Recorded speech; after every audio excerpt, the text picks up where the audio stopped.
Now, I think it's going to be more like 1989, what happened here with Noriega in Panama. I think this is going to be more of the model. Very similar situations. There are some differences, some legit differences. Noriega kidnapped and tortured, and an American was killed here in Panama in the Canal Zone, which was an American zone in Panama in the 80s. But Noriega was a drug trafficker. It's the similar types of things. He's been brought to Miami. because he was probably working with the CIA when he, at the very least, when he got his start. If not no, definitely. That's fact. I mean, I think anybody can Google that. He was sponsored by the CIA. Then it got out of control. Then they were harassing Americans. This seems to happen a lot. Pushing back. And when that happened, then the U.S. came in and invaded in the middle of the night. And unfortunately, a lot of Panamanians died, and we still have day of mourning and things like that here in Panama.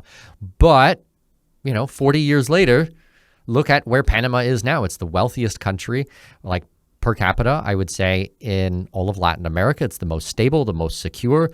It turned around, and we have the canal, but we don't have any other natural resources, some copper, with the Cobra mine and stuff. But it's not like Venezuela.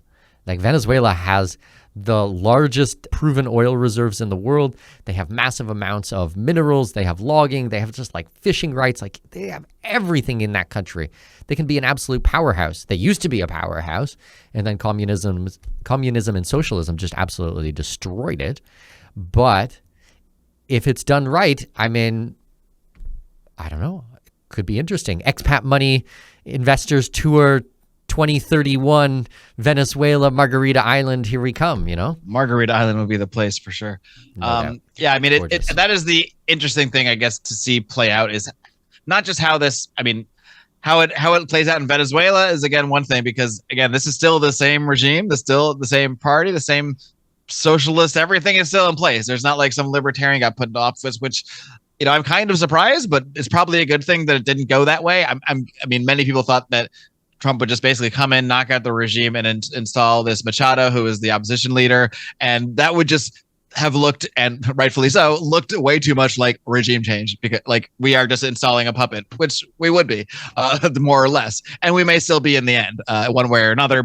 It may just be done through, hopefully, some kind of election that, however it plays out, does change the policies inside Venezuela for the better, and maybe even allows Venezuelans to see their homeland as a place they can return to, if not to stay, then to at least visit and not fear persecution, or not fear the violence that's been so prevalent there in so many ways, especially through the rise of this particular party. So looking at Venezuela, we can only hope for the best. Looking at the region as a whole, similarly so, but as we've discussed many times, there has been a sharp trend away from socialism in Latin America.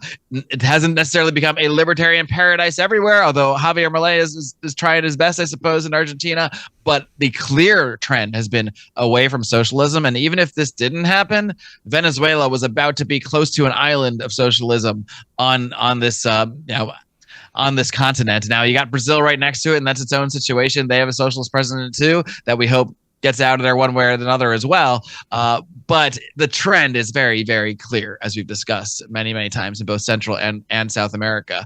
Socialism is on its way out. It's just a matter of how hard some of these guys go down kicking and screaming.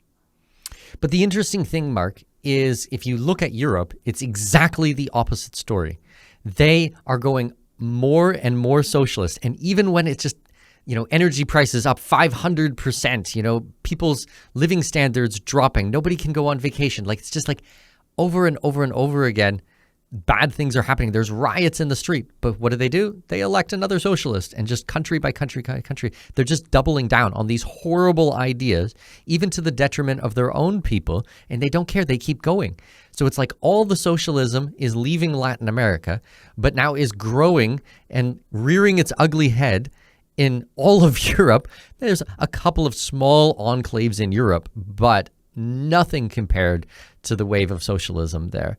And it's I don't know what my European clients and listeners are thinking, but it's you guys got to get out of there and come down here to Latin America. And if in 20 years, 50 years from now, it flips again, okay, fine, we'll go home. You can always go back on vacation anyways.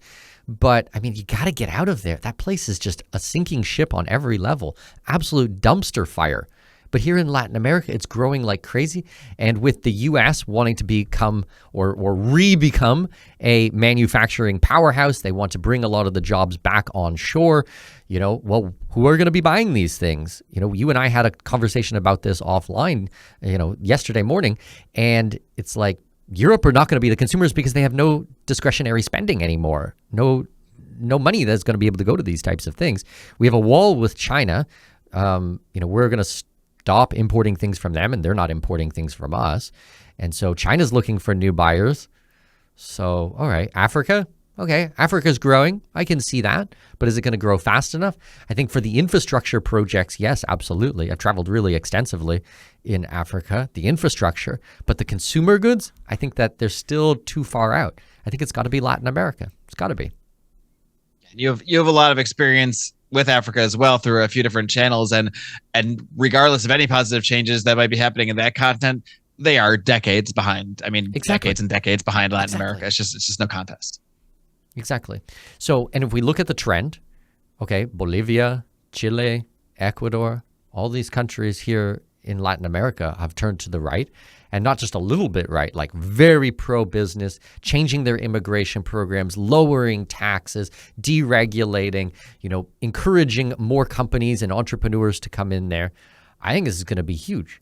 And now when we take Venezuela, like Venezuela is going to be a game changer. If we look at that diaspora mark, okay, of 7 million just since 2014. I'm not talking about the Hugo Chavez era, okay?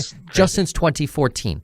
Those are resourceful, wealthy, talented, high net worth people, a lot of cases who left. These were the doctors and the lawyers and the architects and the engineers, highly skilled individuals who moved to Madrid, who moved to Miami, who moved to Panama, who moved to wherever, right? Now, if they have a longing in their heart and they see something beautiful happening in their country, I would imagine a lot of them will want to return. But they're not going to return the way they left, with nothing, right? They're going to return with money and new skills and connections and best practices and this knowledge transfer that can happen in this country. It could be vast.